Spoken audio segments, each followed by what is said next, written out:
जिसने ये पूछा लिक्विड वाला क्वेश्चन, यार ऐसे हर एक क्वेश्चन नहीं डिस्कस कर सकते, let me take it topic by topic. जब वो टॉपिक आएगा तब उसको डिस्कस कर लेंगे। अभी रेशियोज की बात हो रही है, रेशियोज डिस्कस करते हैं, ठीक है। बेसिक सा क्वेश्चन पूछ रहा हूँ, इसमें से कौन कौन से रेशियोज हैं, कौन कौन से रेशियो नहीं है? क्या सारे रेशियोज हैं?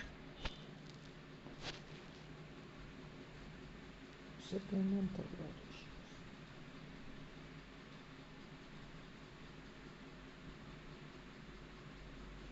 ओके, ठीक है।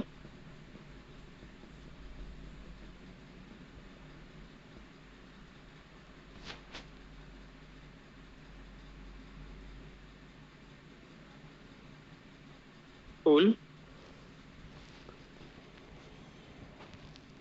ठीक है। तो देखो, सबसे पहली बात, रेशियो होता क्या है? जब भी मैं कंपेयर करता हूँ ना, किसी भी दो क्वांटिटीज को जब मैं कंपेयर करता हूँ, सिमिलर क्वांटिटी होनी चाहिए, सेम यूनिट होना चाहिए, तो उसको कहते हैं रेशियो। फॉर एग्जाम्पल, मैंने बोला कि मेरे पास 3 एप्पल्स हैं, तुम्हारे पास 4 एप्पल्स हैं, ठीक है। तो हम लोग के एप्पल्स किस रेशियो में? 3:4 रेशियो में। कुल सेम यूनिट, ठीक है, सिमिलर क्वांटिटी, ठीक है ना। दोनों एप्पल्स हैं। अगर मैं एप्पल का कंपैरिजन ऑरेंजेस से नहीं कर सकता, अगर मैं इसको ऑरेंजेस लिख दूं तो ये रेशियो नहीं होगा, and that is the reason why a ratio is unitless. अगर आप लेट्स से 10 kgs को कंपेयर करते हो, let's say 10 kgs to 15 kg लिखते हो, for example, they are having same unit है ना, करेक्ट? क्वांटिटी भी सिमिलर है, kg will get cancelled, the ratio is 2:3. That is why किसी भी रेशियो की कोई भी यूनिट नहीं डिफाइंड होती है, ठीक है। किसी भी रेशियो की कोई यूनिट डिफाइन नहीं होती है, एंड हमेशा हम लोग सिमिलर क्वांटिटीज को, सिमिलर यूनिट वाले क्वांटिटीज को कंपेयर करते हैं। एकदम बेसिक से ले रहा हूँ, आई होप सबको समझ आ रहा होगा। अब इनमें से कौन सा रेशियो नहीं है?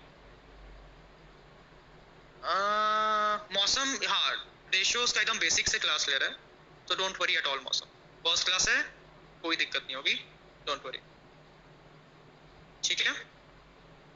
कूल। 1 kg to 1 day, ये रेशियो हो सकता है क्या? ये रेशियो नहीं हो सकता, ऑब्वियसली नहीं हो सकता। ये kg है, ये डे है, कैसे हो सकता है? राइट, सेम नहीं है। 8 hours 1 day, क्या तुम डेज को आवर्स में कन्वर्ट कर सकते हो? Yes. 1 डे को क्या आवर में कन्वर्ट कर सकते हो? Yes. 1 डे को आवर में कन्वर्ट कर सकते हो ना। इस फॉर्म में ये रेशियो नहीं है, बट अगर मैं इसको 24 आवर्स में कन्वर्ट कर दूं, now this is a ratio. समझ में आ रही है बात? Yes. Same thing goes with this.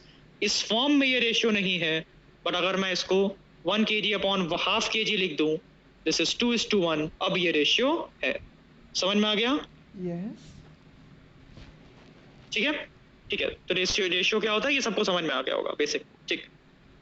कुछ और बेसिक चीजें हैं, जैसे तुम हमेशा क्या लिखते हो? रेशियो एज टू बी लिखते हो ना, राइट? एज टू बी लिखते हो रेशियो को, या आप समथिंग इज टू समथिंग लिखते हो, ठीक है। सर एक बर्गर, हाँ यार देखो, क्वेश्चंस तो हमने कई सारे किए हैं, बर्गर वाले भी क्वेश्चन किए हैं, कैट के भी क्वेश्चन थे एक बर्गर वाले, करेक्ट। उस पर अभी नहीं जाते हैं, अभी जो टॉपिक पढ़ा रहा हूँ उस पर फोकस करो। जो क्वेश्चन हमने रिवीजन लेक्चर्स में, वीडियो लेक्चर्स में कहीं भी किए हैं, और उसको अभी डिस्कस मत कर, नहीं करना बेटर होगा, क्योंकि अभी बेसिक से टॉपिक लिया जा रहा है, ठीक है। हाँ, डैशबोर्ड पे जो आपके लेक्चर्स है वो आप जरूर देख सकते हो, ओके। तो रेशियो एज टू बी से रिप्रेजेंट कर रहे हो। इसमें से ए को क्या कहते हैं? एंटीसीडेंट, कुछ बेसिक सी थ्योरी है। बी को क्या कहते हैं? कॉन्सिक्वेंट। ये सब जानने की बहुत ज्यादा जरूरत नहीं है, बट हाँ जानने रहोगे तो अच्छा रहेगा। ए बाई बी को कहते हैं रेशियो ऑफ लेसर क्वांटिटी, मतलब 1:2 क्या है? रेशियो ऑफ लेसर क्वांटिटी, ठीक है। 5:4 क्या है? रेशियो ऑफ ग्रेटर इनइक्वालिटी, ठीक। मतलब अगर 1 से कम है तो लेसर इनइक्वालिटी, 1 से कम है क्योंकि 1 से ज्यादा है तो ग्रेटर इनइक्वालिटी। और अगर तुम रेशियो कुछ ऐसा है 2/2, 2:2, मतलब 1:1, इक्वल, रेशियो ऑफ इक्वालिटी, ठीक है।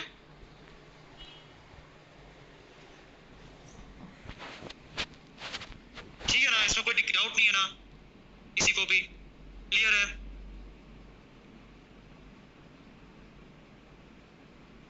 ठीक है, एक छोटा सा क्वेश्चन करते हैं। तुमको ये फ्रैक्शंस कंपेयर करने हैं, कैसे करोगे? ट्राई करो सारे लोग, एक प्रॉपर्टी पे बेस्ड है स्टिल। तुमको कंपेयर करना है इसमें से कौन सा मिनिमम फ्रैक्शन है, कौन सा मैक्सिमम है, ये बताना है। ठीक है, जरा ट्राई करो।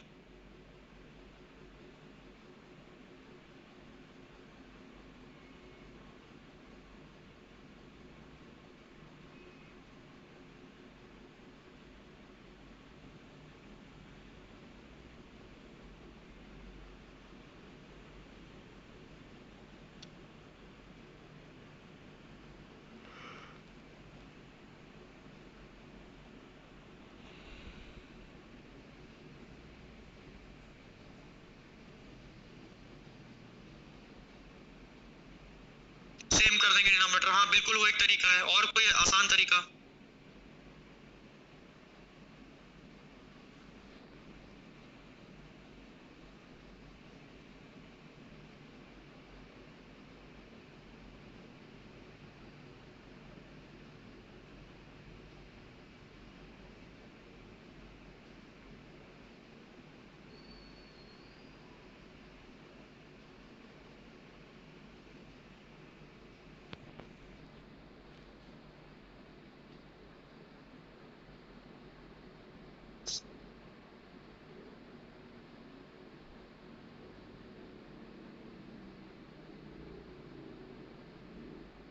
ठीक है। अच्छा ठीक है, देखो भाई इसका एक छोटा सा रूल होता है। यहाँ देखो सब लोग, पहले ये देखो, ये रूल भी याद करने की जरूरत नहीं है, बेसिक ही है, समझा दे रहा हूँ, बहुत बेसिक है। रूल क्या कहता है? अगर a by b is less than 1, अगर a बाय b 1 से कम है, तो एग्जाम्पल के साथ भी देखेंगे, ध्यान से सुनना। 1/2 1 से कम है ना, 1/2, ठीक। अगर ये 1 से कम है, ठीक है, हाँ अनंत कैलकुलेटर अलाउड होता है, पर हमें यूज नहीं करना। क्या करना है कैलकुलेटर का यूज करके? जरूरत क्या है अनंत? कैलकुलेटर से फास्ट तुम खुद कैलकुलेट करोगे जब मेरी क्लासेस कर लोगे तो। और जिन्होंने अभी तक नहीं देखे हैं, सारे के सारे रिवीजन लेक्चर्स देख लो, ठीक है।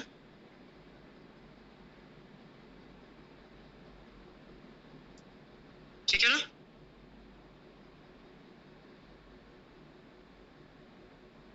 ओके, तो अगर तुम इसमें कुछ ऐड कर रहे हो तो भी, तो ये क्या होगा, this will be greater than a by b।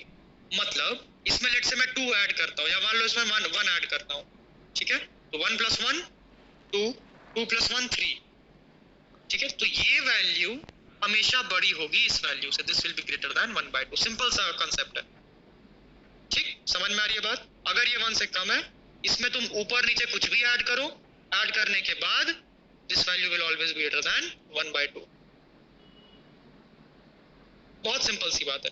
this will be value be greater than इस वैल्यू से, मतलब तुमने 1/2 में कुछ ऐड किया ऊपर नीचे, ये वैल्यू जो आ रही है, ये वाली वैल्यू पिछले वाली वैल्यू से बड़ी होगी, सिंपल।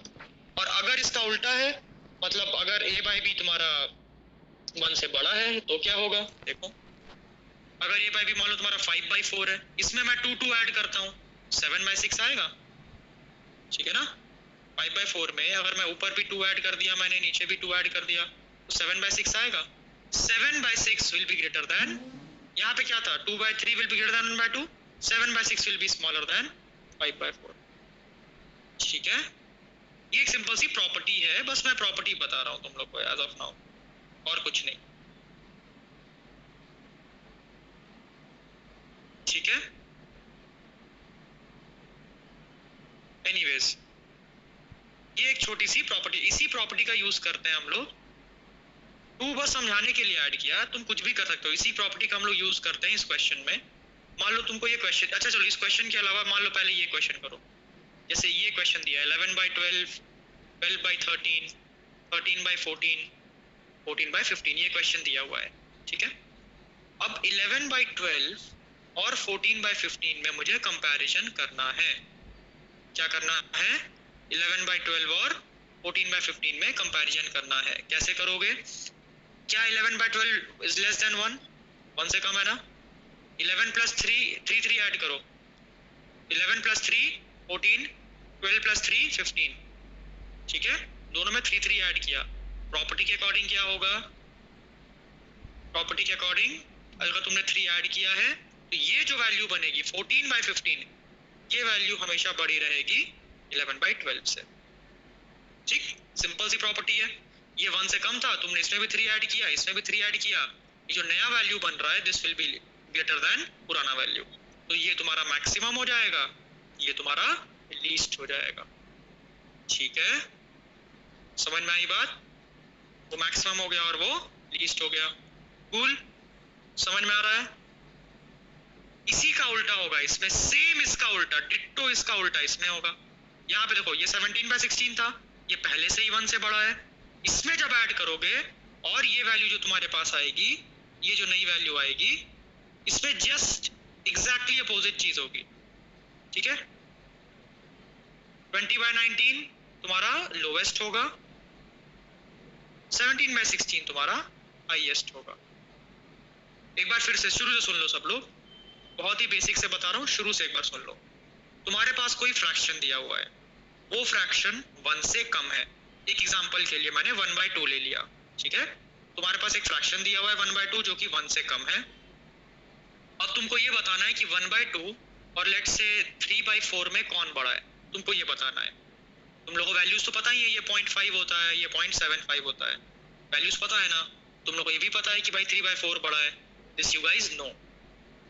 कूल, बट प्रॉपर्टी में क्या बोलता है, अगर तुम्हारा फ्रैक्शन पहले से 1 से कम है, पहले से 1 से कम है, तुमने इसमें भी 2 ऐड किया, इसमें भी 2 ऐड किया, कुछ भी ऐड किया, सेम नंबर ऐड किया। ठीक है, ये 23 बैच का लेक्चर है ओमकार, बट तुम लोग भी रुके रहना 22 बैच वाले अगर कोई हो तो। रीजन बीइंग आगे हम लोग कैट क्वेश्चन भी करेंगे और काफी अच्छे क्वेश्चन, प्रैक्टिकल बेस्ड क्वेश्चंस भी करेंगे, प्लस डीआई सेट भी करेंगे।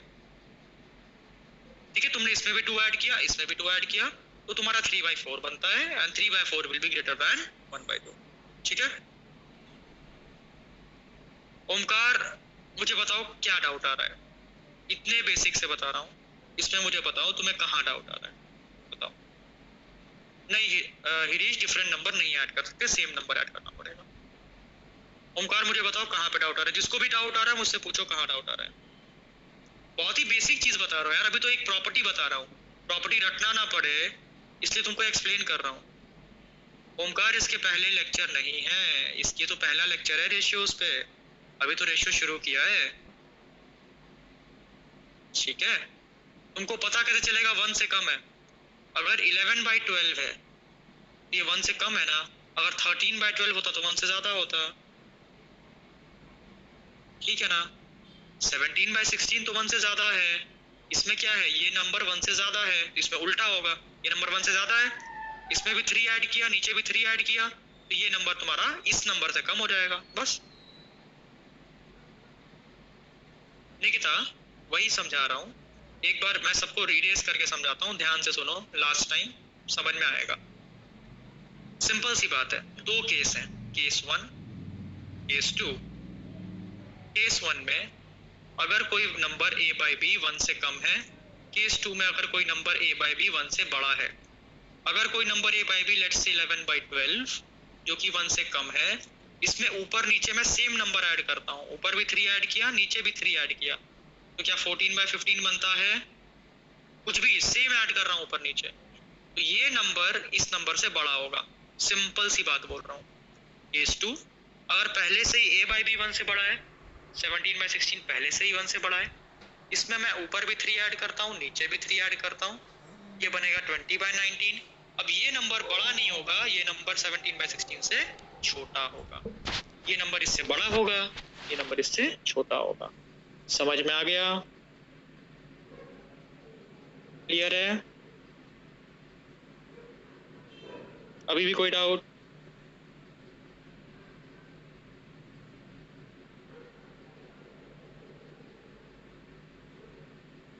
ठीक है, ये मेरी प्रॉपर्टी है। ठीक है, इस ये तो आई थिंक सबको समझ आ गई होगी। अब बात करते हैं बहुत बेसिक में प्रोपोर्शन की। ओके, प्रोपोर्शन क्या होता है? अगर तुम ऐसे लिख रहे हो, ये देखो, ये नोटेशन का तरीका होता है प्रोपोर्शन के, a/b इसको पढ़ा जाता है a/b in proportion to c/d। ठीक, इसका मतलब होता है a/b = c/d। मतलब अगर मैं ऐसे लिखूं 1:2 is in proportion with let's say 4:8, तो 1/2 इक्वल टू 4/8, ठीक है ना? कूल। ये होता है प्रोपोर्शन का मतलब, जिसमें ए और डी को एक्सट्रीम्स कहते हैं, बी और सी को मीन्स कहते हैं। ठीक, अब बात करते हैं डायरेक्टली प्रोपोर्शनल और इनडायरेक्टली प्रोपोर्शनल प्रोपोर्शनैलिटी क्या होती है। सबसे पहली बात, प्रोपोर्शनैलिटी ही क्या होती है? प्रोपोर्शनैलिटी का मतलब ये होता है एक के इंक्रीज या डिक्रीज करने पे कोई भी दूसरी क्वांटिटी कैसा बिहेव कर रही है, ये मतलब होता है प्रोपोर्शनैलिटी। किसी भी एक चीज के इंक्रीज करने पे या डिक्रीज करने पे कोई दूसरी चीज कैसे बिहेव कर रही है, दैट उसका मतलब वो हम लोग इंडिकेट करते हैं प्रोपोर्शनैलिटी से। फॉर एग्जाम्पल, बेसिक सा एग्जाम्पल लेता हूँ। तुम लोग सब जानते हो ना, speed equal to distance upon time, तुम लोग सब जानते हो, right? Distance equal to speed into time. ठीक, अगर मैं तुमसे बोलूं कि डिस्टेंस कांस्टेंट है, डिस्टेंस, अगर मैंने डिस्टेंस को कांस्टेंट बना दिया, अगर डिस्टेंस कांस्टेंट है मतलब तुमको मान लो यहाँ से दिल्ली जाना है, फॉर एग्जाम्पल डिस्टेंस कांस्टेंट है, तुम जितना स्पीड बढ़ाओगे टाइम उतना कम लगेगा, करेक्ट? जितना स्पीड बढ़ाएंगे उतना टाइम कम लगेगा, करेक्ट? तो स्पीड और टाइम क्या है? इनवर्सली प्रोपोर्शनल है, देखो है ना, स्पीड इक्वल टू 1/टाइम इनटू डिस्टेंस, इनवर्सली प्रोपोर्शनल है ना। ठीक, जितना एक बढ़ेगा दूसरा उतना कम हो जाएगा। कूल, ये होता है तुम्हारे इनवर्सली प्रोपोर्शनल। अब अगर मैं बोलूं तुमको, लेट से तुम्हारा टाइम कांस्टेंट है, तुमने सेकंड केस में टाइम कांस्टेंट कर दिया, ठीक? अगर टाइम कांस्टेंट, या चलो टाइम छोड़ो, स्पीड मान लो कांस्टेंट कर दिया, ऐसे समझो तुम, स्पीड कांस्टेंट कर दिया, तुम्हारी स्पीड कांस्टेंट है, तुम 40 किलोमीटर पर आवर पे चलते जा रहे हो, तो जितना ज्यादा टाइम के लिए चलोगे उतना ज्यादा डिस्टेंस कवर होगा, ऑब्वियसली। जितना ज्यादा टाइम के लिए चलोगे उतना ज्यादा डिस्टेंस कवर होगा, स्पीड कॉन्स्टेंटली चलते जा रहे हो, तो जितना टाइम बढ़ेगा उतना ही डिस्टेंस बढ़ेगा। ये दोनों हो गए डायरेक्टली प्रोपोर्शनल। समझ में आई बात? इनवर्सली प्रोपोर्शनल में एक के बढ़ने से एक घट रहा था, इनवर्सली प्रोपोर्शनल में एक के बढ़ने से एक घट रहा था, डायरेक्टली प्रोपोर्शनल में एक के बढ़ने से दूसरा वाला इंक्रीज हो रहा है। As simple as that. बहुत बेसिक सा कंसेप्ट लेके समझाया है, आई होप समझ में आया होगा। इससे बेसिक क्या ही बताऊंगा। एक्सप्लेन अगेन, एक्सप्लेन कर दे रहा हूँ जिसको नहीं समझ में आया, बट प्लीज गाइस ध्यान से सुनो थोड़ा सा, क्योंकि कितना ज्यादा बेसिक समझा रहा हूँ। मैंने पहला एग्जांपल क्या बोला, speed equal to distance upon time, ठीक है? मैंने बोला तुमको यहाँ से दिल्ली जाना है, मान लो तुम्हारे पास टाइम सेम है, तुमको 2 घंटे में दिल्ली पहुंचना है, ठीक? लेट्स से एग्जैक्टली वही मैं बोल रहा हूँ, बहुत इजीली समझा रहा हूँ, थोड़ा ध्यान से सुनो, पहली बार में आएगा। इस तरफ अगेन अगेन करने से क्या होगा कि जो लेक्चर में कवर करने का मैंने सोचा है, मैं उसका लेट से 60-70% ही कवर कर पाऊंगा। कूल? और ये बहुत ही बेसिक कंसेप्ट है, थोड़ा सा ध्यान से सुनो इस चीज को। एनीवेज, तो what I was explaining is d equal to speed into time लिख दो मान लो तुम, ठीक? अब मान लो टाइम कांस्टेंट है, तुमको पता है, या डिस्टेंस कांस्टेंट मान लो, तुमको ज्यादा इजी समझ में आएगा, डिस्टेंस कांस्टेंट है, तुमको यहाँ से दिल्ली जाना है, तो जैसे जैसे स्पीड बढ़ाओगे टाइम उतना कम लेगा ना, स्पीड बढ़ेगा टाइम कम लेगा, इनवर्सली प्रोपोर्शनल हुआ ना, एक बढ़ेगा तो दूसरा घटेगा। और सेम इसका उल्टा कर लो तो डायरेक्टली प्रोपोर्शनल, अगर एक बढ़ेगा तो दूसरा भी बढ़ेगा, मतलब अगर स्पीड कांस्टेंट है, जितना ज्यादा टाइम बीतेगा उतना डिस्टेंस बढ़ता जाएगा, ठीक है? एनीवेज, कुछ और प्रॉपर्टी पे आते हैं, इसके बाद क्वेश्चंस करेंगे बेसिक से, ठीक? फिर क्या क्वेश्चंस करेंगे और उसके आगे हम लोग लेते जाएंगे। पहले कुछ बेसिक प्रॉपर्टीज पे आते हैं, इसको भी याद करने की जरूरत नहीं है, बस सुनते जाओ। इसमें से एक प्रॉपर्टी बस याद कर लेना, अगर a by b equal to c by d है, इसको उल्टा, इसको कहते हैं इन्वर्ट एंड उल्टा भी कर सकते हैं, b by a b d by c के बराबर होगा। इसमें तो कुछ एक्सप्लेन करने की जरूरत नहीं होनी चाहिए, ये तो प्रॉपर्टी भी अपने आप में मतलब बेसिक सी प्रॉपर्टी है, ठीक है? ऑल्टरनेटो मतलब a बाई सी को इधर ले आओ, b को इधर ले जाओ, ये भी कुछ एक्सप्लेन करने की जरूरत नहीं होनी चाहिए, I don't think so. Main जो 3 प्रॉपर्टीज हैं वो ये 3 प्रॉपर्टी हैं, ठीक है? इसमें से भी ये प्रॉपर्टी क्या है, कॉम्पोनेंटो, मतलब अगर a by b equal to c by d है, तो मैं इसको ऐसे लिख सकता हूँ, a plus b by b equal to c plus d by d, ये याद रखना। फॉर एग्जाम्पल 1/2 इक्वल टू 4/8 है, तो मैं लिख सकता हूँ 1/2/2 इक्वल टू 4 प्लस 8/4। मतलब बहुत ही इजी शब्दों में तुम नीचे वाले को ऊपर वाले में ऐड कर दो बस, ठीक है। नीचे b था ना, तुमने b ऊपर ऐड कर दिया, बाकी सब सेम है। a plus b by b, ऊपर d ऐड कर दिया, c plus d by d. बहुत सिंपल शब्दों में, ठीक है। कूल। उसी तरह डिविडेंडो, अगर a by b equal to c by d है तो सब्ट्रैक्ट कर दो, a minus b by b equal to c minus d by d. कुछ भी नहीं करना, जिस तरह तुमने यहाँ पे ऐड किया था यहाँ पे सब्ट्रैक्ट कर दो बस। और अगर कॉम्पोनेंटो एंड डिविडेंडो साथ में लिखते हो, ऊपर ऐड भी कर दो और नीचे सब्ट्रैक्ट भी कर दो। मतलब a plus b upon a minus b equal to c plus d upon c minus, अगर a by b equal to c by d था तो।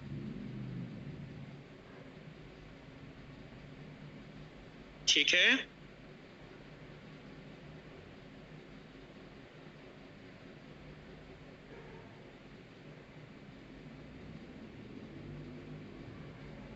ठीक है ना।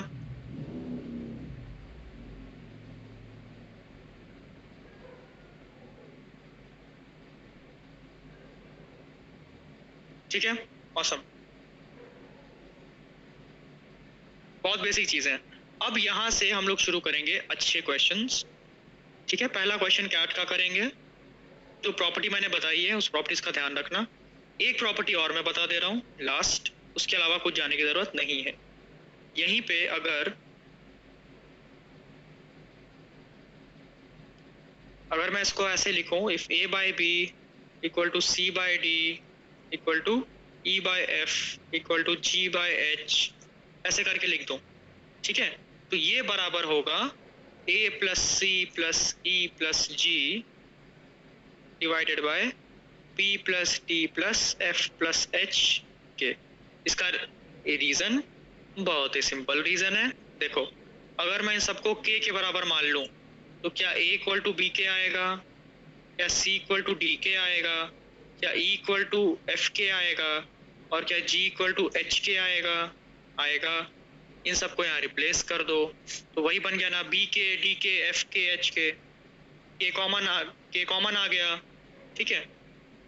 समझ में आ रही है बात? तो बहुत सिंपल सी प्रॉपर्टी है जो ध्यान रख लेना। इन सबको ऊपर वालों को ऐड कर दो, इन सबको नीचे वालों को ऐड कर दो, इतनी सिंपल सी प्रॉपर्टी है। अभी तक मैंने कुछ बेसिक प्रॉपर्टीज डिस्कस की हैं बस, उससे ज्यादा कुछ भी डिस्कस नहीं किया।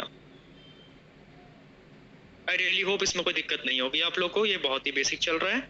और स्टिल अगर कोई प्रॉब्लम है तो बताओ।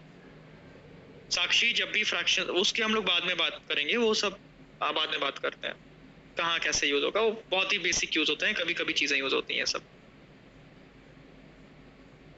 एनीवेज, ये तो बेसिक चल रहा था। अब हम आएंगे क्वेश्चंस पे, क्वेश्चंस के बाद आएंगे रियल लाइफ एग्जांपल पे या एप्लीकेशंस पे बेसिकली।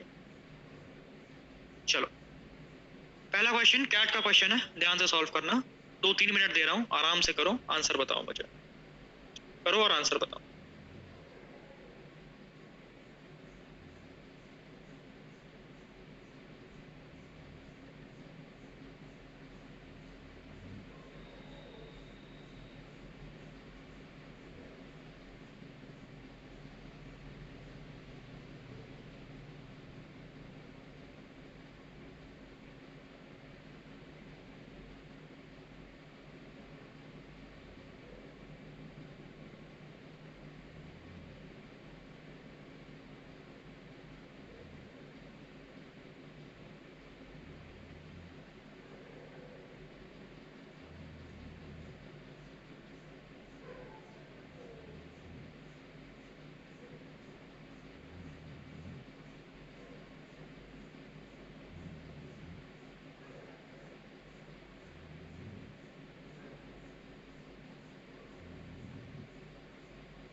ठीक है, बताओ क्या आंसर होगा। देखो, जितने लोग भी आंसर 1 बोल रहे, कैट का क्वेश्चन है। चलो मैं एक काम करता हूँ, option A 1, option B 0, option C -1/2, option D either A और सी। चलो अब सॉल्व करो, 2 मिनट और फिर डिस्कस करते हैं, ध्यान से करना।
ठीक है, देखो मैक्सिमम लोगों ने आंसर 1 बोला है। मैक्सिमम लोगों ने क्या किया, अभी हमने प्रॉपर्टी देखी थी ना कि अगर a by b equal to c by d equal to e by f and so on, तो a plus c plus e upon b plus d plus f बराबर होगा। तो सबने क्या किया, सबको ऐड कर दिया, तो क्या आया b plus q plus r, this should be equal to p plus q plus r, यही आया ना। और तुमने बता दिया आंसर है 1, आंसर आ गया ऑप्शन ए। ठीक, ये है कैट क्वेश्चन, तुमने मार्क कर दिया ऑप्शन ए और आंसर हो गया गलत। कोई मुझे बताएगा क्या गलती है इसमें? प्रॉपर्टी तो बहुत बढ़िया है, और तुम लोग जो हर चीज याद करने के पीछे जाते हो या फिर ऐसा कोशिश करते हो कि चीजों को मैं रट लूं, प्रॉपर्टीज रट लूं और क्वेश्चन सॉल्व हो जाएगा, उसका भी एक क्लासिक एग्जांपल है कि ऐसा नहीं करना चाहिए। प्रॉपर्टी तो यूज करना ही है, ठीक है, उसकी बात छोड़ दो, बट हमेशा बेसिक्स से लेके चीजों को चलना चाहिए। तो यहाँ पे क्या गलती हो रही है हमारी, देखो नहीं मुदित, कोई चीटिंग नहीं है।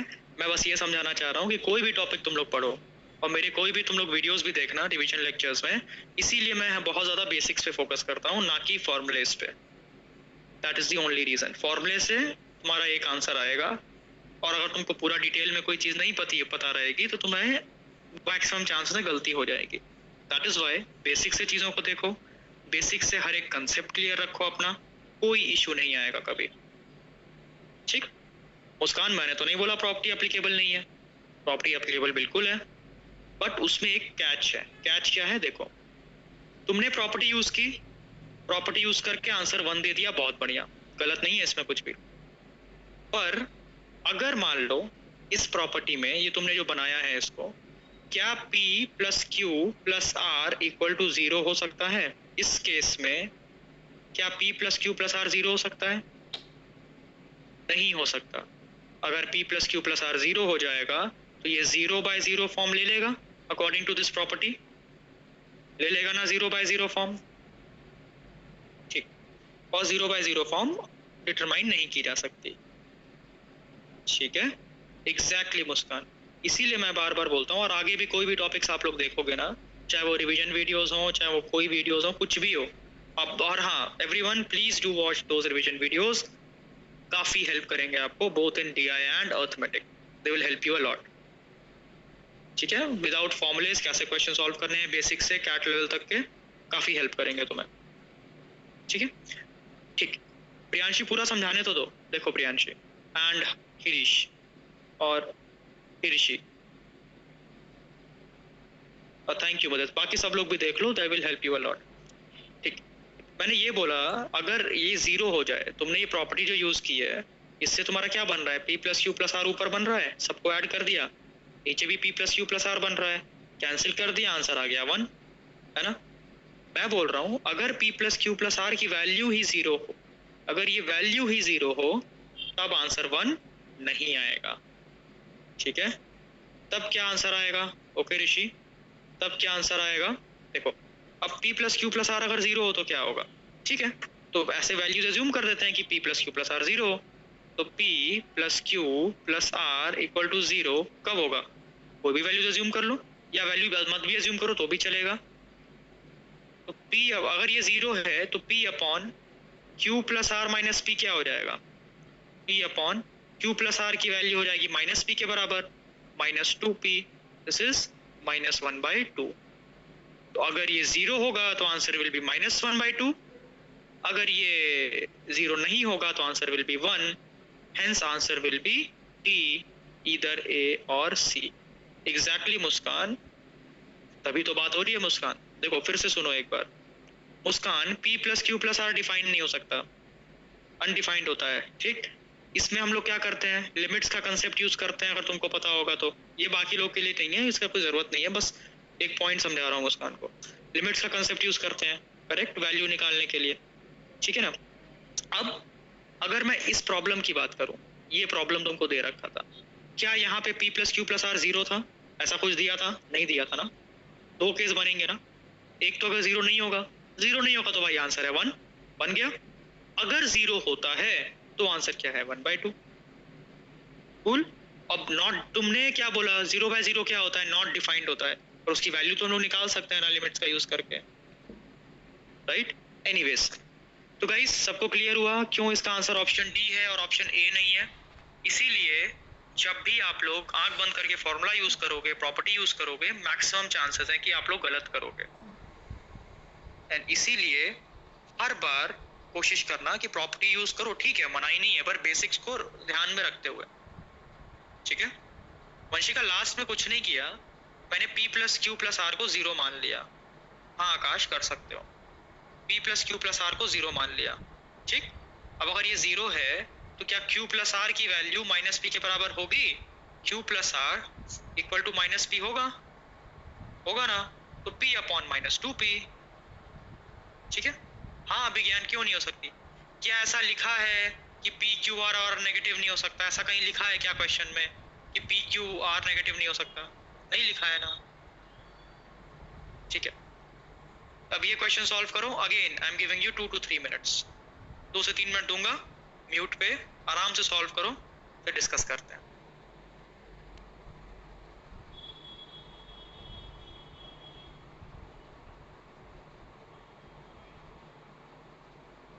मुदित होती है ना, मैंने अपने वीडियोस में बताया भी तो है, मल्टीप्लाई करके बताया है, सब्ट्रैक्ट एडिशन सब तो बताया जल्दी जल्दी। वो वीडियोस देखना हेल्प करेगी, टॉपिक बाय टॉपिक होती है। अभी के लिए इस पे फोकस करते हैं।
आया आंसर किसी का? 2 मिनट और देता हूँ, जल्दीबाजी मत करना, आराम से सॉल्व करना। बढ़िया, ठीक है, 2 मिनट्स उसके बाद।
ठीक है, देखो क्वेश्चन, देखो हमेशा क्वेश्चन को ना बहुत ध्यान से पढ़ना, अपने आप आंसर आ जाएगा।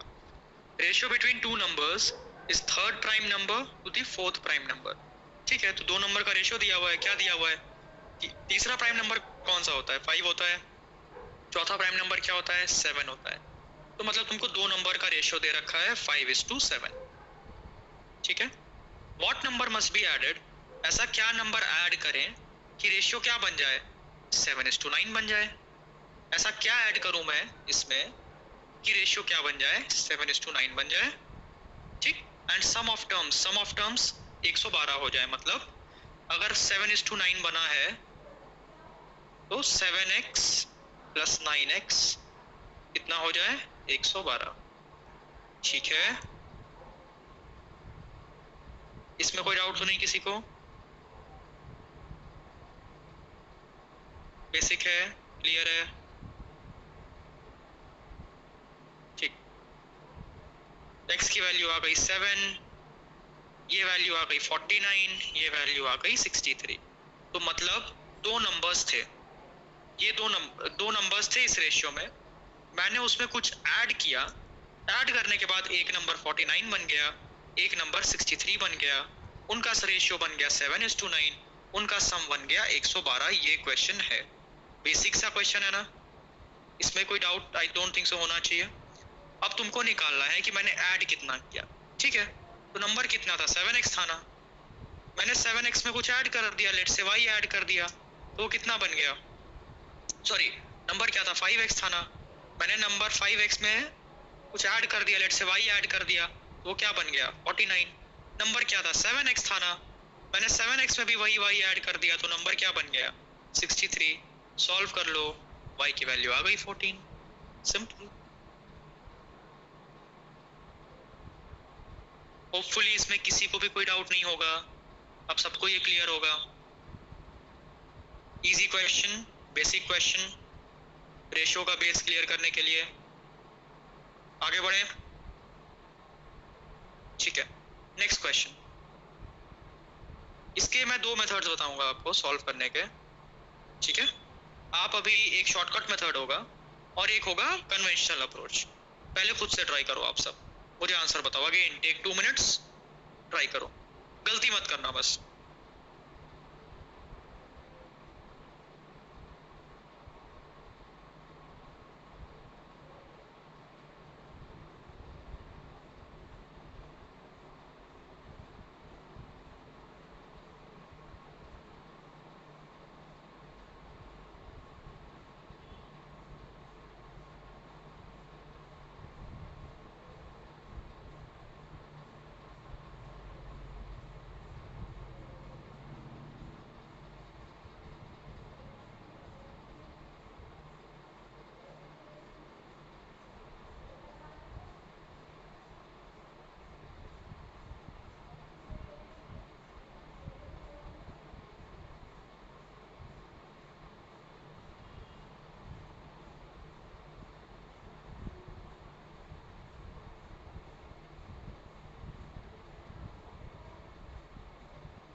ठीक है, देखते हैं इस क्वेश्चन को। देखो, दो मेथड्स हैं, कन्वेंशनल अनकन्वेंशनल दोनों मेथड्स हैं, ठीक। पहला conventional method, a by b क्या है 2:3, बी बाई सी क्या है 4:5 और सी बाई डी क्या है 1:3, ठीक। अगर मैं एलसीएम लेता हूँ तो मेरा एलसीएम क्या आएगा, ए बी सी और डी का एलसीएम क्या आएगा अगर मैं एलसीएम लेता हूँ तो, क्या 4 × 3 12, ठीक है। मतलब बेसिकली मैं करना क्या चाह रहा हूँ, एलसीएम मेथड से करना चाह रहा हूँ, ठीक है। तो ठीक है, ऐसे करो इसको, पहले मैं b को, ये 3 है ये 4 है, 3 और 4 का एलसीएम क्या होगा 12 होगा ना, तो मैं दोनों को पहले 12 बना देता हूँ। देखो कंपैरिजन कब कर पाऊंगा मैं, कंपैरिजन तब कर पाऊंगा जब वैल्यूज सेम रहेंगी, तभी तो कंपैरिजन होगा। तो पहले चलो इन दोनों को 12 बना देते हैं। इसको भी मैंने मल्टीप्लाई कर दिया 4 से, इसको भी 4 से, इसको 3 से, इसको भी 3 से। अब ये 12 बन गया, ये भी 12 बन गया। ये है 15, 15 का कंपैरिजन 1 से कब कर पाऊंगा, जब ये भी 15 बन जाए। इसको 15 से मल्टीप्लाई कर दिया, इसको भी 15 से मल्टीप्लाई कर दिया, ठीक है ना। अब आराम से कंपैरिजन कर लो, a is to b is to c is to d क्या हो जाएगा, a है तुम्हारा 8, b है तुम्हारा 12, 12 12, c है 15, 15 15, d है 45। ये है कन्वेंशनल मेथड, समझ में आया ये a is to b is to c is to d निकालने का तरीका। कुछ नहीं किया है, सिंपल एलसीएम ले लिया है और वैल्यूज को सेम कर दिया, वैल्यू सेम करो आंसर आ जाएगा, ठीक है। तुमको a is to b is to c is to d निकालना था, ये तुम्हारा आंसर है। मुस्कान ये कैट क्वेश्चन हाँ है, बट आई थिंक ये कैट क्वेश्चन नहीं होना चाहिए यार, या है भी तो पता नहीं, किस ईयर का है पता नहीं। आई थिंक है, क्योंकि मैंने वैसे कैट क्वेश्चन नहीं लिखता मैं इसको, बट एनीवेज अगर होगा भी तो बहुत पुराना होगा। एनीवेज क्लियर है ना ये सबको। अब बात करते हैं अनकन्वेंशनल मेथड की, ठीक है। अनकन्वेंशनल मेथड क्या होता है, एक छोटा सा कॉन्सेप्ट बता रहा हूँ, ध्यान देना। a is to b क्या दे रखा है, एक शॉर्टकट है basically 2:3, b is to c क्या रखा है 4:5, c is to d क्या रखा है 1:3। एक शॉर्टकट है, इसको चाहो तो याद कर सकते हो जब भी तुमको कोई भी रेशियो निकालना हो। अब तुमको a is to b is to c is to d निकालना है, ठीक। a is to b is to c is to d, a के लिए क्या करो, जितने भी नंबर्स हैं लेफ्ट में सबको मल्टीप्लाई कर दो, तो 2 × 4 × 1 क्या आ गया 8, ठीक। b के लिए क्या करो, राइट का एक नंबर लो ऊपर वाला, बाकी दो नंबर्स लेफ्ट से ले लो, तो 3 × 4 × 1 मतलब 12। c के लिए क्या करो, ये दो नंबर्स लो राइट से और एक उसके नीचे वाला ले लो, 3 × 5 15 × 1 15। d के लिए क्या करो, सारे के सारे नंबर्स राइट से ले लो 45। शॉर्टकट समझ में आया, नंबर्स को लेफ्ट और राइट लिख लो, ठीक है। पहले में सारा लेफ्ट वाला मल्टीप्लाई, दूसरे में b के लिए एक राइट वाला, उसके नीचे दो लेफ्ट वाले, c के लिए दो राइट वाले, उसके नीचे एक लेफ्ट वाला, ठीक है ना। बेसिक सा शॉर्टकट है, ये भी ज्यादा हार्ड नहीं होगा याद करने में आप लोग को। तो आपका बेसिक कंसेप्ट भी क्लियर है एलसीएम मेथड का यूज करके, और ये कंसेप्ट भी, ये शॉर्टकट भी आप लोगों को बता दिया मैंने, ठीक। नेक्स्ट क्वेश्चन, इसका आंसर बताओ। अगेन 2 मिनट दे रहा हूँ, ट्राई करो। अभी मैं आप लोगों को काफी क्वेश्चंस कराने हैं मुझे, जल्दी जल्दी ट्राई करते हैं ताकि हम लोग ज्यादा क्वेश्चंस कर पाए। 2 मिनट दे रहा हूँ, ट्राई करो।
ठीक है, देखो सबसे पहली चीज मैंने आप लोग को एक चीज बताई है ना, रेशियो मतलब क्या होता है, ऊपर और नीचे सेम यूनिट होनी चाहिए, बताया ना मैंने, ऊपर भी केजी है तो नीचे भी केजी होना चाहिए, तभी रेशियो आएगा, करेक्ट। यहाँ देखो केजी प्लस केजी, क्या केजी आएगा ऊपर, राइट, पर नीचे क्या है केजी स्क्वायर, अगर मैं केजी मान लूं तो नीचे क्या है केजी स्क्वायर, तो क्या ये पहली बात रेशियो आ सकता है, रेशियो तो आ ही नहीं सकता, ठीक है।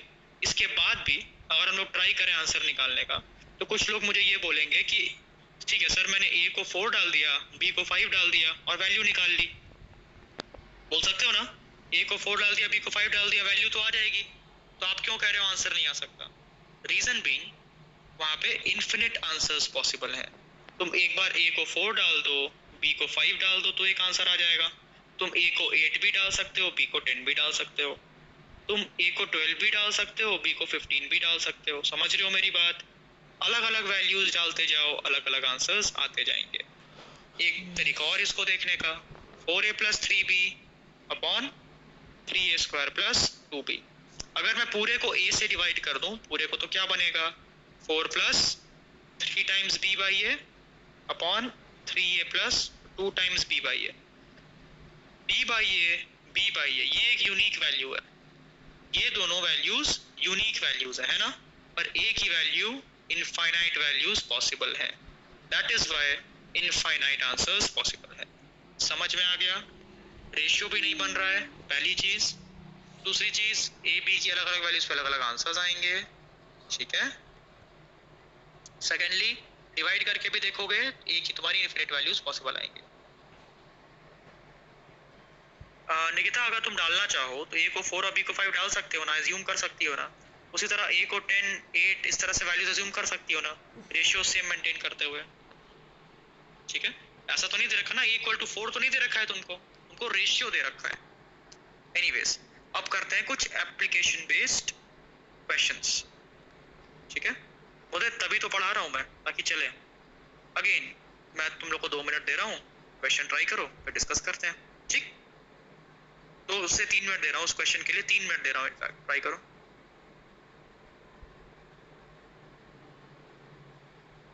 हाँ आकाश वही तो समझाया, अगर तुम 4 और 5 रख के आंसर लाओगे तो आंसर रॉन्ग होगा, क्यों, वो एक पॉसिबिलिटी होगी एक आंसर की, वो एक पॉसिबल आंसर है, इस तरह कई सारे पॉसिबल आंसर्स हैं आकाश, समझ रहे हो,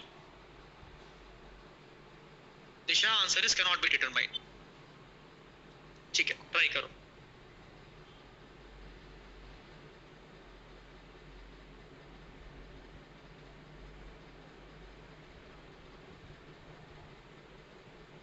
वेदांत answer can not be determined होगा,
देखो बहुत ही आसान क्वेश्चन है, क्या दे रखा है, स्टूडेंट ने जो मार्क्स लाए वो इस रेशियो में लाए। एक स्टूडेंट है जिसके मार्क्स इस रेशियो में है, ठीक है, तो 10:9:8:7:6 के रेशियो में किसी स्टूडेंट ने मार्क्स लाए। इन सबको ऐड करो, कितना आता है, 10x - 8 8x जो भी 40x आता है। किसी स्टूडेंट ने टोटल 40x मार्क्स स्कोर किए, करेक्ट, टोटल तो भाई उस स्टूडेंट ने 40x मार्क्स स्कोर किए, ठीक, ओके। अब ये जो मार्क्स हैं 40x की वैल्यू, मैं अपने आप अपना कैलकुलेशन इजी करने के लिए मैं इस वैल्यू कुछ भी एज्यूम कर सकता हूँ, ठीक है, 40 भी एज्यूम कर सकता हूँ, 100 भी एज्यूम कर सकता हूँ, 120 भी एज्यूम कर सकता हूँ, कुछ भी एज्यूम कर सकता हूँ। यहाँ पे क्या लिखा हुआ है, 60% लिखा है ना, तो बेटर है कि मैं 120 एज्यूम कर लूँ, कुछ भी एज्यूम कर लूँ, मेरा मन, उसमें तो कोई दिक्कत नहीं है। x की वैल्यू क्या आ गई 3 यहाँ से, ठीक। अब मैंने क्या एज्यूम किया कि सारे जितने भी सब्जेक्ट्स हैं उनमें टोटल मिला के किसी स्टूडेंट ने 120 नंबर स्कोर किए हैं, और वो नंबर क्या है, 60% ऑफ मार्क्स है, ठीक। तो 60% of something is 120, correct. Total marks हो गए 200, मतलब एक स्टूडेंट ने टोटल, इसको वाई कर लो, एक स्टूडेंट ने टोटल मतलब इस पांचों सब्जेक्ट मिला के टोटल मेरे पास 200 मार्क्स थे, पांचों सब्जेक्ट मिला के मेरे पास टोटल 200 मार्क्स थे। तो हर सब्जेक्ट का मार्क्स कितना था, 40 मार्क्स, हर सब्जेक्ट 40 मार्क्स का था, जिसमें तुमको 20 मार्क्स चाहिए था पासिंग के लिए, ठीक है, हर सब्जेक्ट 40 मार्क्स का था, तुमको 20 मार्क्स चाहिए था पासिंग के लिए। x की वैल्यू 3 आई, तो 6 × 3 18, 7 × 3 21, मतलब 6 18 वाले में वो फेल हो गया, बाकी चारों में वो पास हो गया, आंसर आ गया 4। ये सबसे इजीएस्ट तरीका है करने का, बट आई थिंक इसमें किसी को कोई डाउट भी हो सकता है, सर आपने ये 120 क्यों लिया, ठीक है, ये सब डाउट्स आ सकते हैं। मैंने ऐसे इसलिए किया, अंजलि 180 भी एज्यूम कर सकती हो, कोई दिक्कत नहीं है, बट 180 एज्यूम करोगे तो x की वैल्यू नहीं आएगी ना, फिर मुझे ऐसा वैल्यू एज्यूम करना था जो 60 से भी डिविजिबल हो और 40 से भी डिविजिबल हो, समझ रही हो अंजलि, दैट इज व्हाई मैंने ऐसा एज्यूम किया, ठीक है। ये हो गया एक तरीका एज्यूम कर, एक तरीका क्वेश्चन को सॉल्व करने का। अब मैं आप लोग को एक दूसरा इजी तरीका बताता हूँ, ये तरीका सबसे बेस्ट तरीका है अगर आप इससे कर पाओ तो, ठीक। अब मैं आप लोग को एक जनरल तरीका भी बता देता हूँ, ठीक है। इस तरीके में क्या किया मैंने, सबसे पहली बात ये रेशियो था, इस रेशियो में मेरे सब्जेक्ट्स के मार्क्स थे, टोटल बन गया 40x, मैंने 40x की ऐसी वैल्यू एज्यूम की जो 60 से भी डिविजिबल हो, 40 से भी डिविजिबल हो और 60 से भी डिविजिबल हो। मैंने 120 एज्यूम कर ली, x की वैल्यू आ गई 3, ठीक है। अब ये दिया हुआ है कि भाई इसने 60% मार्क्स टोटल स्कोर किए हैं, तो अगर 120 इसने स्कोर किया है तो टोटल मार्क्स कितना रहा होगा, 200 रहा होगा, जिसमें से 120 इसने स्कोर किया, हर एक का 40 मार्क्स रहा होगा हर एक सब्जेक्ट में, राइट। तो हर एक सब्जेक्ट में पास होने के लिए 20 मार्क्स चाहिए होगा, पासिंग मार्क्स, करेक्ट, चाहिए होगा। पहले सब्जेक्ट में 18 मार्क्स स्कोर किया, बाकी सब में 20 से ज्यादा है, आंसर आ गया 4। इसी क्वेश्चन को दूसरे तरीके से सॉल्व करते हैं आप, वही बता रहा हूँ मुदित, उसी तरीके से समझा रहा हूँ। ये हो गया एक तरीका। दूसरा तरीका, तुम ऐसा अज्यूम कर लो, मान लो कि हर सब्जेक्ट का मार्क्स 100 था, सिर्फ एकदम तुमको जेनरिक तरीका बता रहा हूँ तुम लोग को, हर सब्जेक्ट का 100, हर सब्जेक्ट 100 मार्क्स का था, ऐसा अज्यूम कर लो। तो पास होने के लिए कितना चाहिए, 50-50 मार्क्स चाहिए हर सब्जेक्ट्स में, पासिंग के लिए चाहिए ना। टोटल इसने कितना अज्यूम किया, कितना पाया, 40x, मतलब 6, सबसे पहले तो 60% मार्क्स इसने बनाया है टोटल, ठीक। तो टोटल स्कोर हो गया 500, 500 का 60% निकाल लो, ठीक है, जो कि आता है 300, मतलब इस बंदे ने टोटल 300 मार्क्स स्कोर किए। ये मैं दूसरा तरीका बता रहा हूँ, इसने टोटल 300 मार्क्स अज्यूम स्कोर किए, ठीक है, वो है तुम्हारे इस रेशियो में। तो 40x = 300, x की value 30/4 which is 15/2 which is 7.5, x की वैल्यू आ गई 7.5। अब तुमको क्या करना है, 7 × 7.5 50 से ज्यादा है, हाँ ज्यादा है, ये चारों वैल्यू 50 से ज्यादा है, 6 वाली वैल्यू 50 से कम है, तो जैसे मन करे वैसे क्वेश्चन को सॉल्व करो। आई होप तुम लोग को बेसिक इस क्वेश्चन का क्लियर हो गया होगा। क्लियर है सबको? ऐसे भी सॉल्व कर सकते हो, जैसे पहले किया वैसे भी कर सकते हो।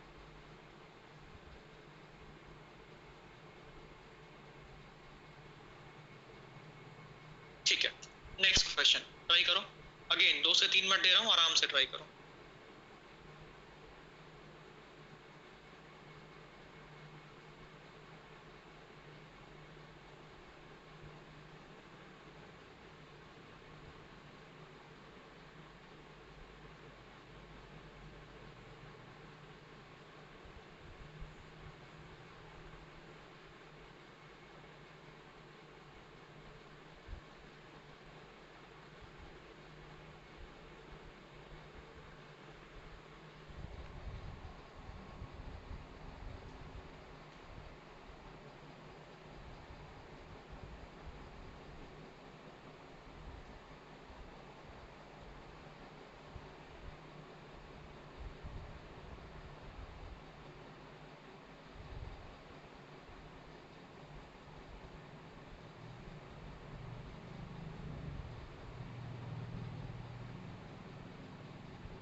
बहुत बढ़िया अभिजीत, बताओ कैसे सॉल्व किया। बढ़िया ओमकार, बताओ कैसे सॉल्व किया।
हाँ ठीक है, सब लोग सॉल्व करो, अभी भी 2 मिनट, अभी सबके आंसर्स नहीं आए, सबके आंसर्स आने तो दो।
ठीक है, देखो इजी क्वेश्चन है ना।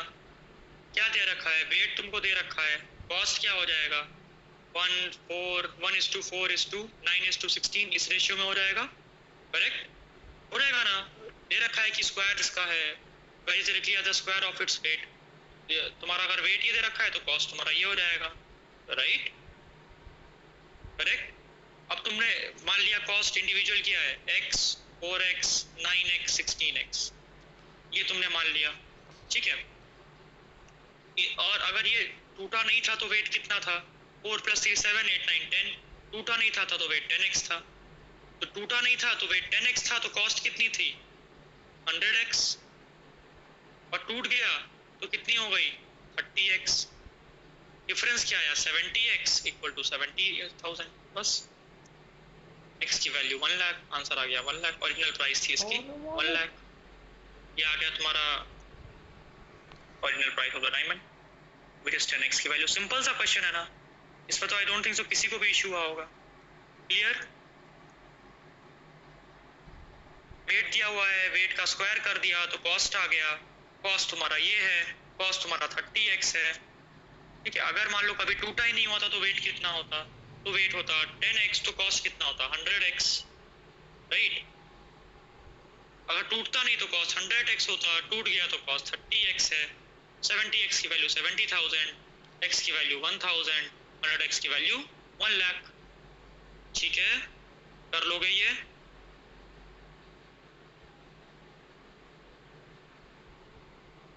हंड्रेड माइनस 70 कहाँ कर रहे हैं आयुष? 100 - 30 कर रहे हैं ना।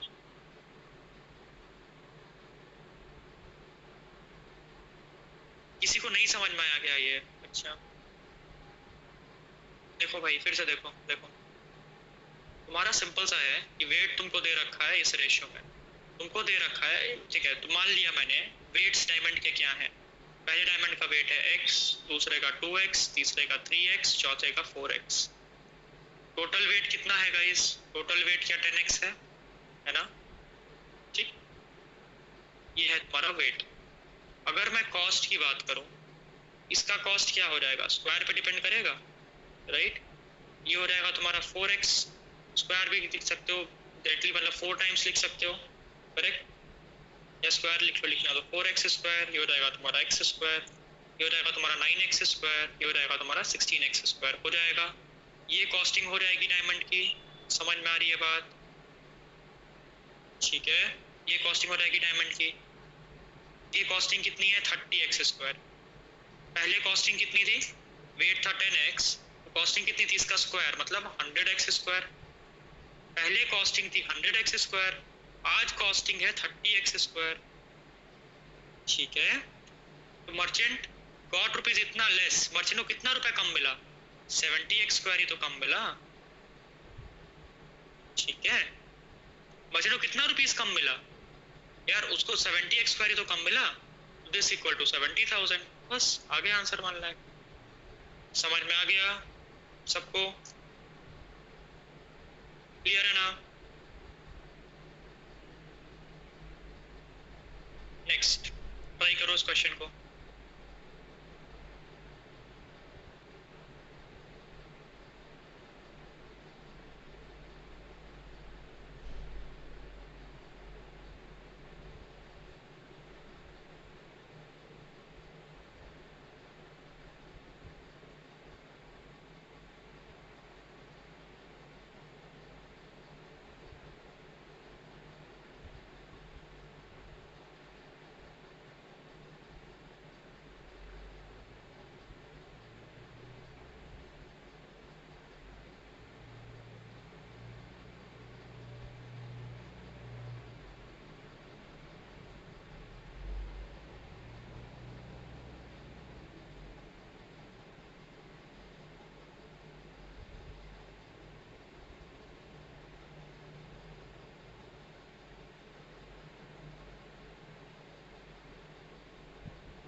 वेरी गुड अभिषेक, बाकी लोग भी ट्राई करो, 2 से 3 मिनट और दूंगा, ठीक है, उसके बाद ट्राई करो।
ठीक है गाइस, अगेन देखो ये सब रेशियोज के कुछ एप्लीकेशन बेस्ड क्वेश्चन है, ठीक क्वेश्चंस है।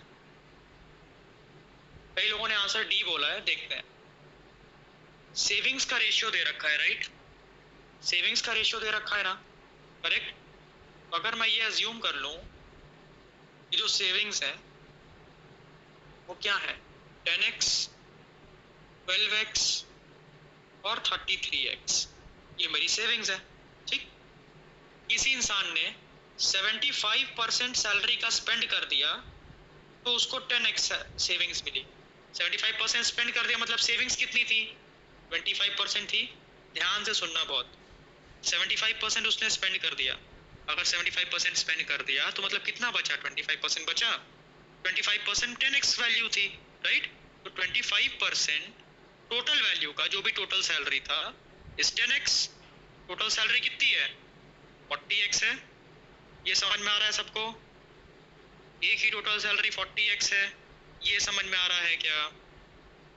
इसमें कोई डाउट नहीं ना है किसी को भी? ये कैसे आया? इसमें कोई भी डाउट?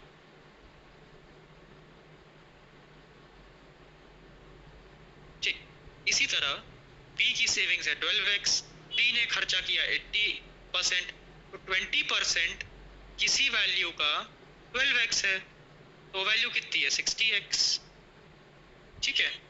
उसी तरह 44% किसी वैल्यू का 33x है, तो वो वैल्यू कितनी है? 75x, ठीक?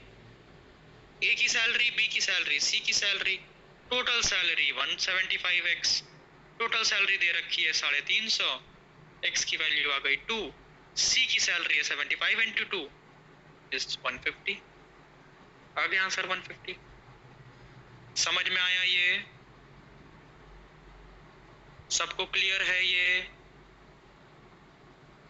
इजी था, बट हाँ आप लोग को ये सब छोटी छोटी चीजें ध्यान देनी चाहिए। ठीक है, next question, last question probably. ठीक है, ट्राई करो।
ठीक है, बाकी सब लोग भी ट्राई करो, अभी सबका रिस्पांस नहीं आया, 2 मिनट और।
निखिल मैंने स्टार्टिंग में ही बताया था कि पहले हम लोग कुछ कंसेप्ट देखेंगे, फिर उस कंसेप्ट पे क्वेश्चन करेंगे, देन एप्लीकेशन बेस्ड कंसेप्ट करेंगे। तो ये एप्लीकेशन बेस्ड कर रहा है निखिल। तो ये बेसिकली रेशियोज के क्वेश्चन है, ठीक है। तो क्वेश्चन क्या है, एक रेशियो, अभी का टाइम में रेशियो दे रखा है एक मैन और उसकी वाइफ का। तो वो आदमी और वो उसके वाइफ क्या है, आदमी 4x मान लिया, वाइफ 3x मान लिया, अभी की एज आदमी की और उसके वाइफ की, ठीक। 4 साल बाद क्या हो जाएगा, 4 साल बाद क्या रेशियो ये हो जाएगा 4x + 4 अपॉन 3x + 4, यही रेशियो हो जाएगा ना। 4 साल बाद रेशियो हो जाएगा 9:7। सॉल्व कर लो, 28 28 27 36, x की वैल्यू 8 आ गई। मतलब आज के टाइम में अभी प्रेजेंटली वो आदमी कितने साल का है, 32 इयर्स का, और वुमेन कितने साल की है, 24 इयर्स की। इतना समझ में आया, बहुत इजी है ये तो, करेक्ट। 4 साल बाद ये रेशियो हो जाएगा, अभी ये रेशियो है, आदमी अभी है 32 साल का, वुमेन अभी है 24 साल की, ठीक है ना। ये चीज क्लियर है ना, ठीक है। अब at the time of marriage, marriage के टाइम रेशियो इतना था 5:3, तो ठीक है। मैरिज मान लो y साल पहले हुई थी, तो 32 - y अपॉन 24 - y, वो एवरेज कितना था 5:3। बस आ गया आंसर, y = यहाँ से 12। सिंपल सा क्वेश्चन, समझ में आया। मैरिज हुई थी 12 साल पहले, इजी है, क्लियर हो जाए, क्लियर है सबको, कर लोगे, बहुत बढ़िया अभिजीत। 32 24 इसमें क्या एक्सप्लेन करो, देखो अभी 4x 3x है, 4 साल बाद रेशियो क्या हो जाएगा 4x + 4 3x + 4, 4 साल बाद हो जाएगा 9:7। बस x की वैल्यू आ गई 8, x की वैल्यू 8, मतलब अभी ये 32 साल का है, अभी ये 24 साल की है, ठीक है ना। चलो कूल गाइस, आज यहीं पे एंड करते हैं। कुछ और क्वेश्चंस करवाने थे मुझे, बट ठीक है, इस क्वेश्चन को होमवर्क ले लो तुम लोग, क्वेश्चन नंबर 9 को, इस क्वेश्चन को एज अ होमवर्क ले लो।